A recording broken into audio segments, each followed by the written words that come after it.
The first time Commander Reed Lawson saw Vela, she was floating at the edge of the Earth Alliance ship Nova Wake. Surrounded by stars, her body glowing like silk woven from moonlight. Her skin shimmered with a soft blue hue, dotted with glowing strands that pulsed like veins of living light. At first, he thought she was a hallucination, some strange trick of space and stress. But then she opened her eyes, and everything changed. Vela was not human. Not close. She was part of a species the galaxy only whispered about Talari, a race thought to be lost after the Collapse War. Yet here she was, standing tall in the docking bay like royalty reborn, her gaze calm, ancient, and somehow curious. "You are the one they call Commander," she said, her voice like music bending in water. Reed nodded slowly, still stunned. "I am, and you are."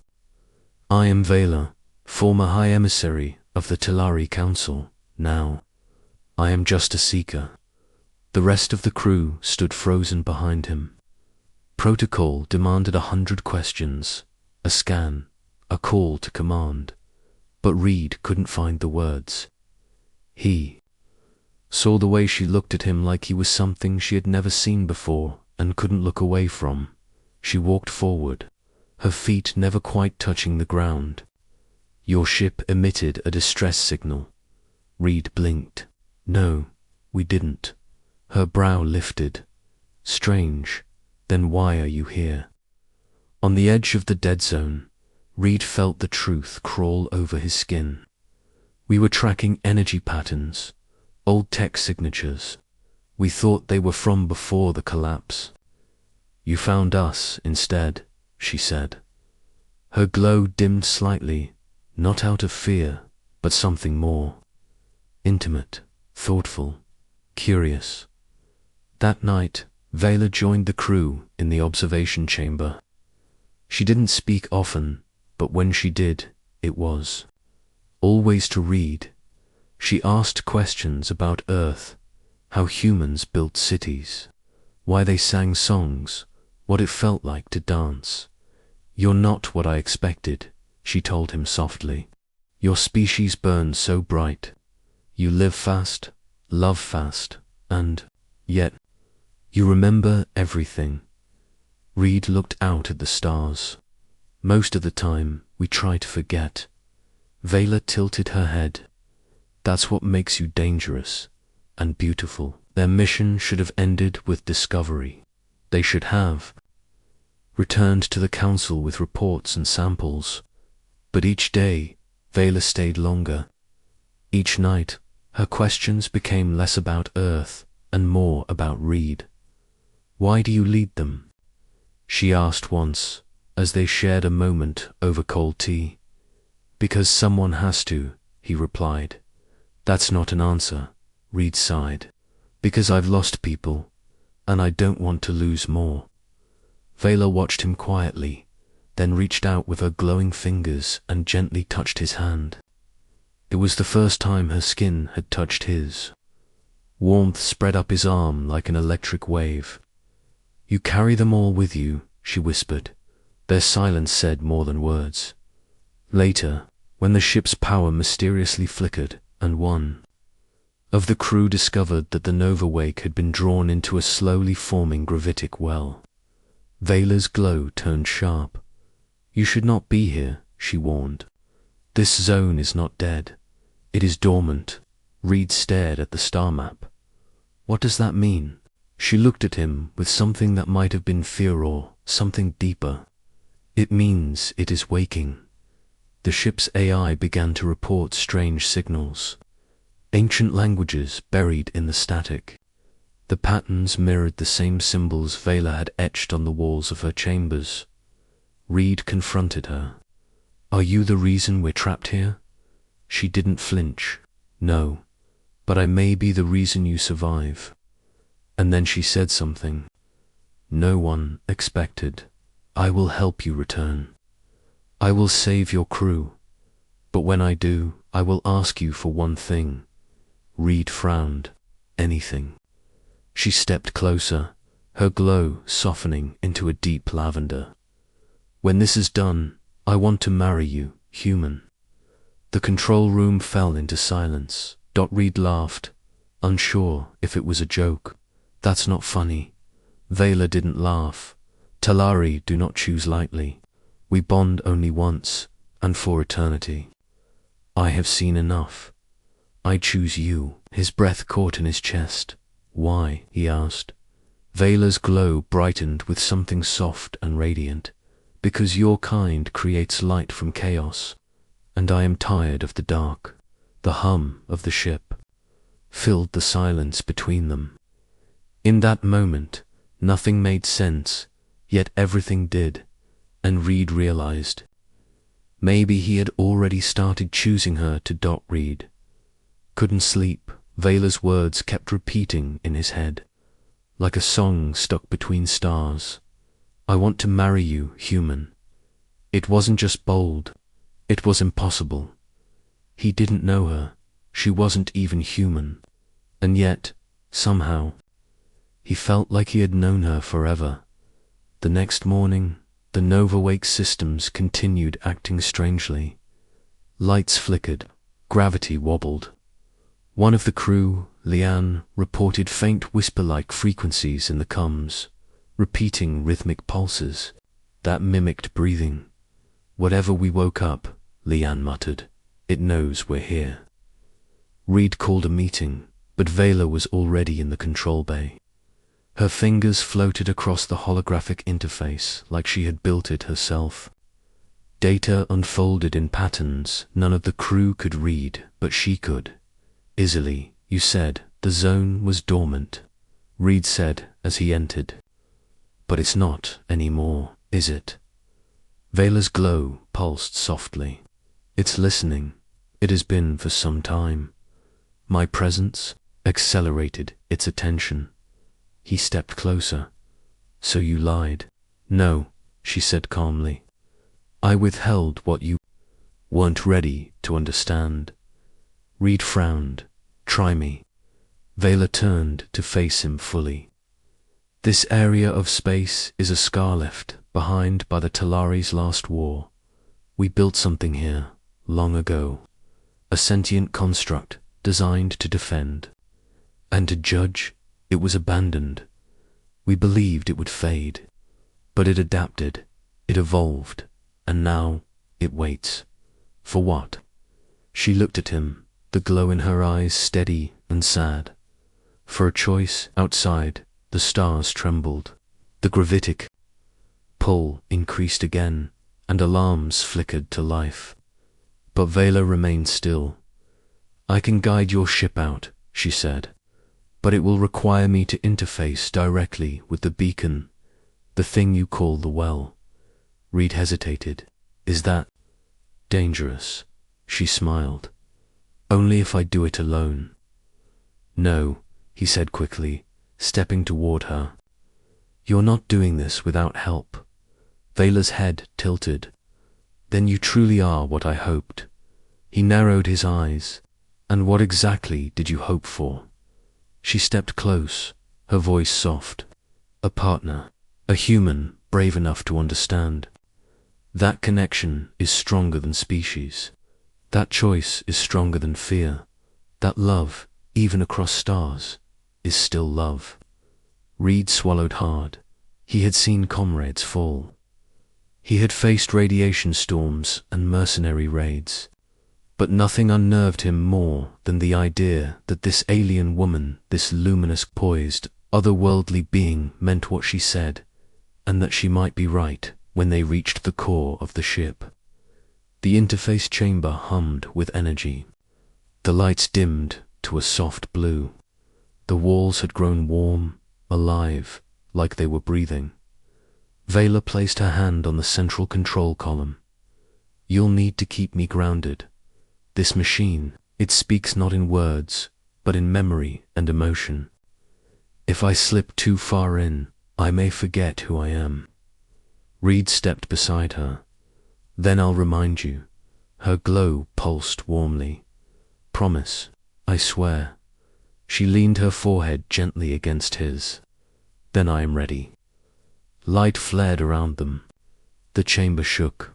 Vela's body lit up with flowing energy, cascading patterns dancing along her arms and neck.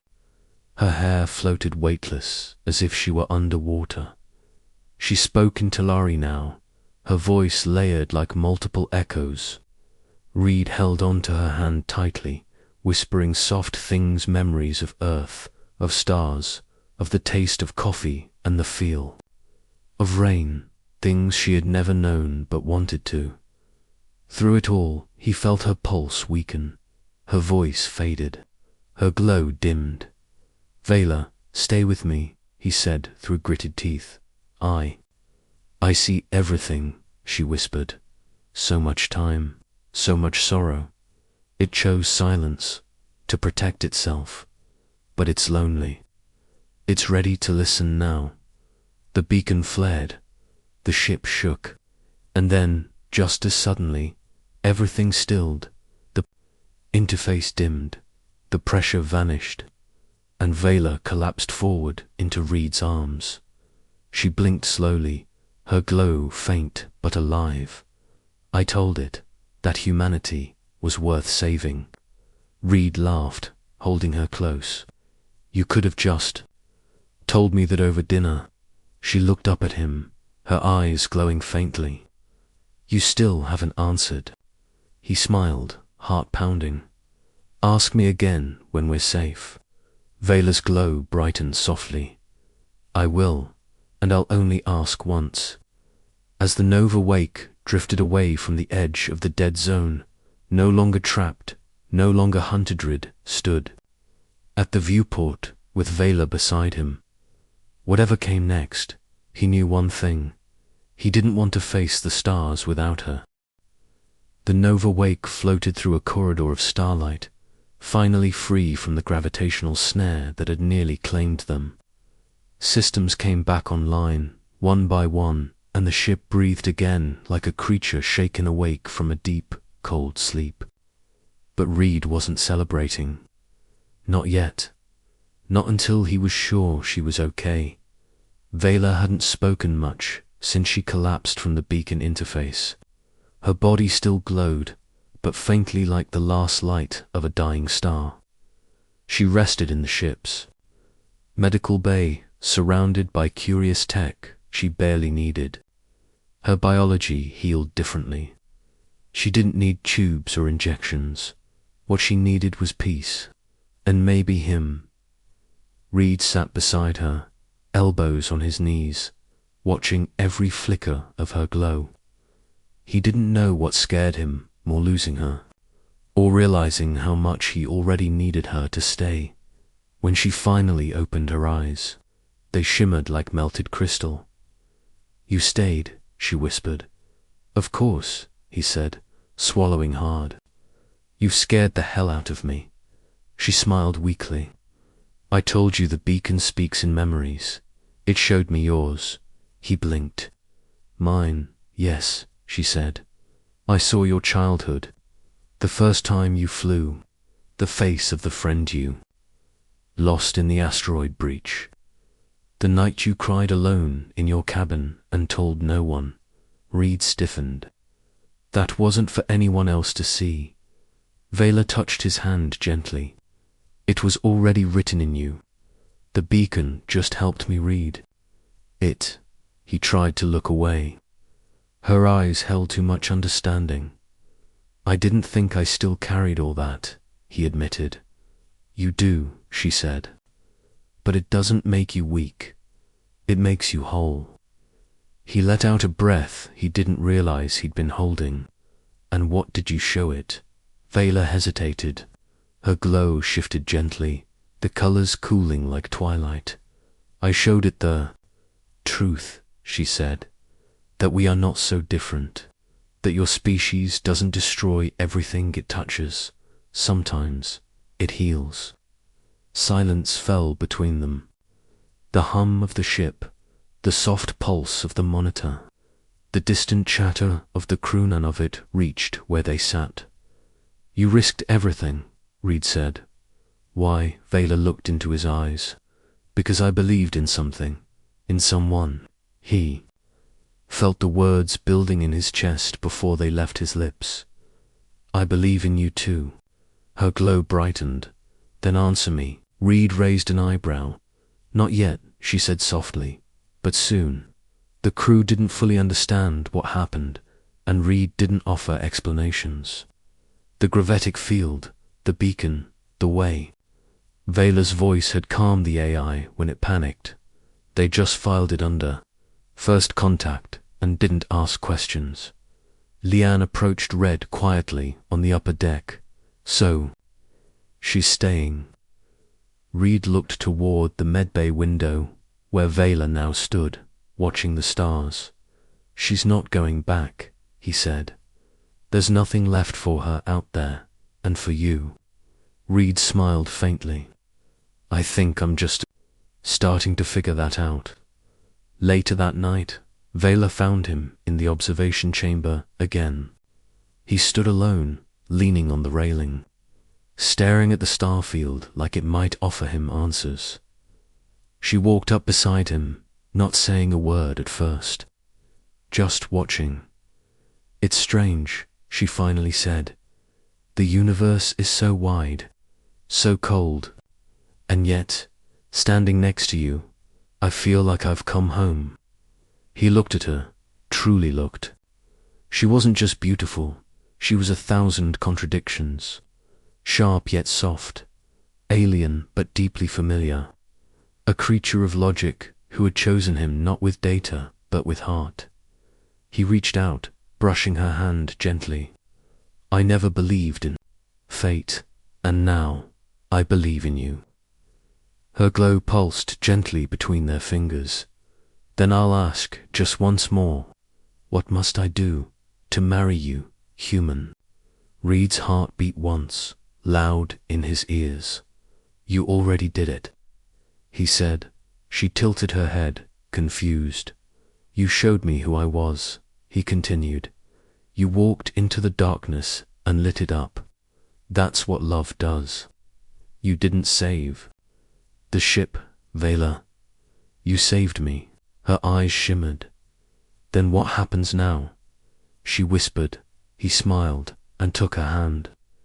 Now we learn what forever looks like, one star at a time.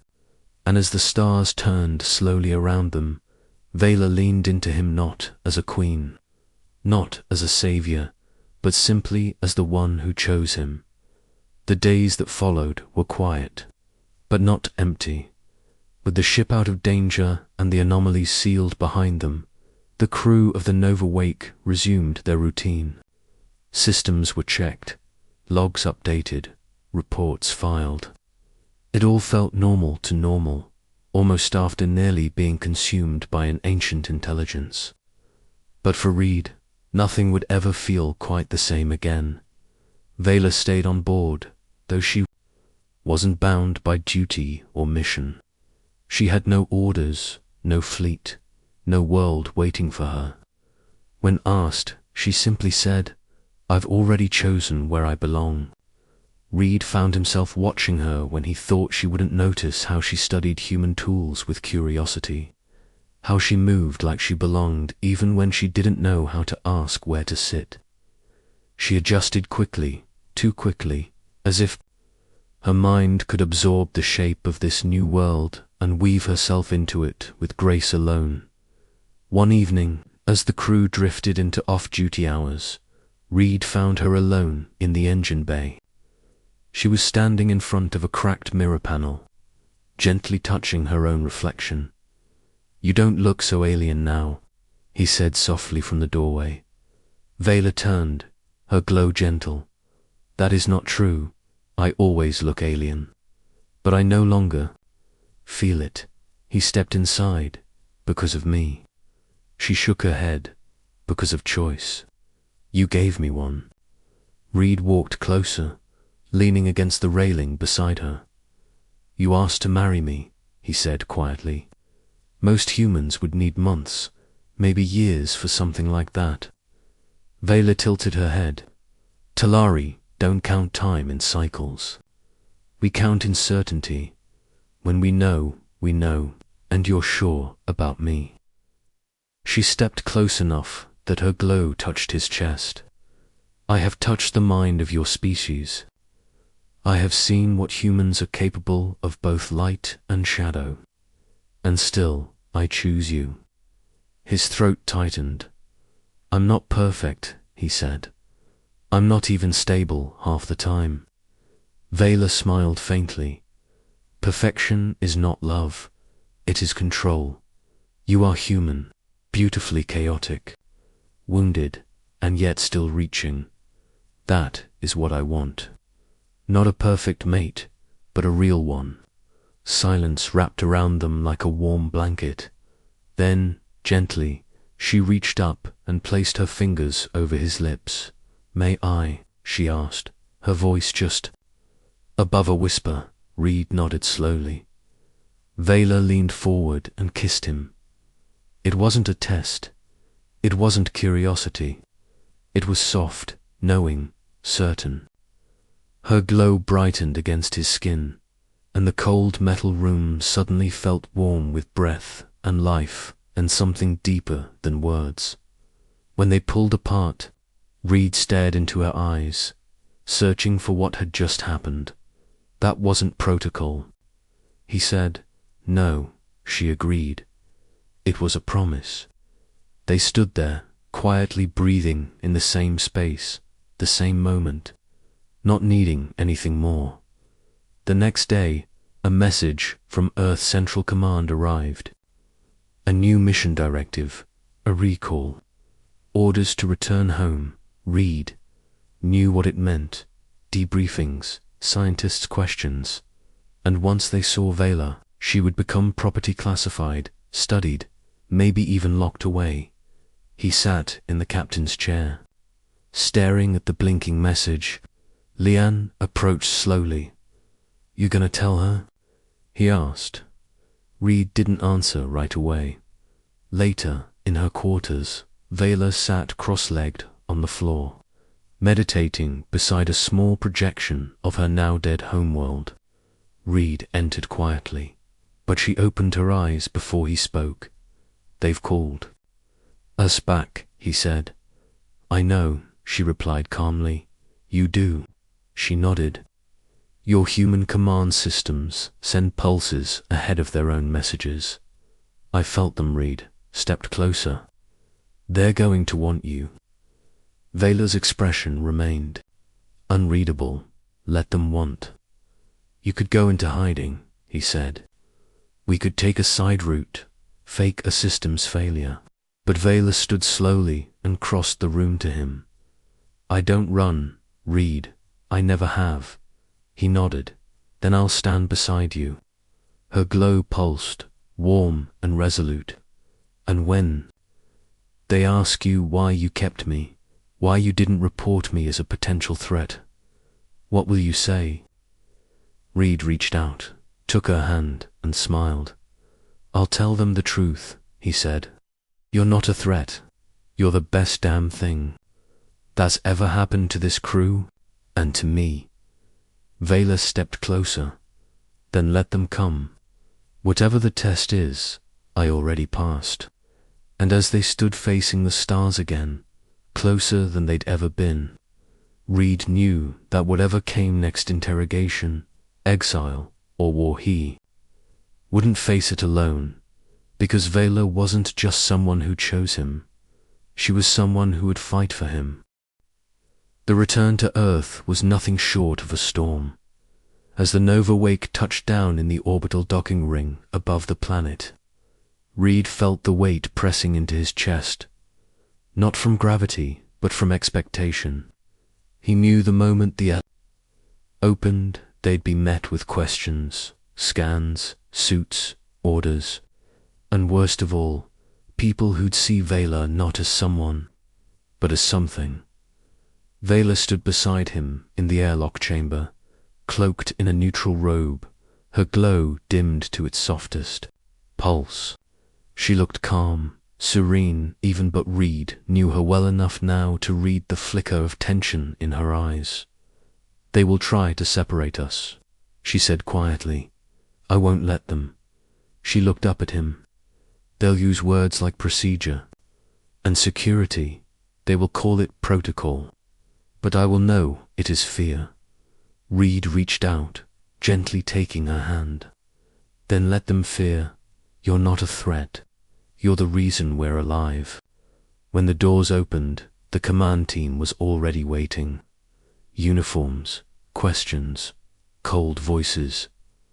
Commander Lawson, the lead officer said, nodding curtly, and the entity.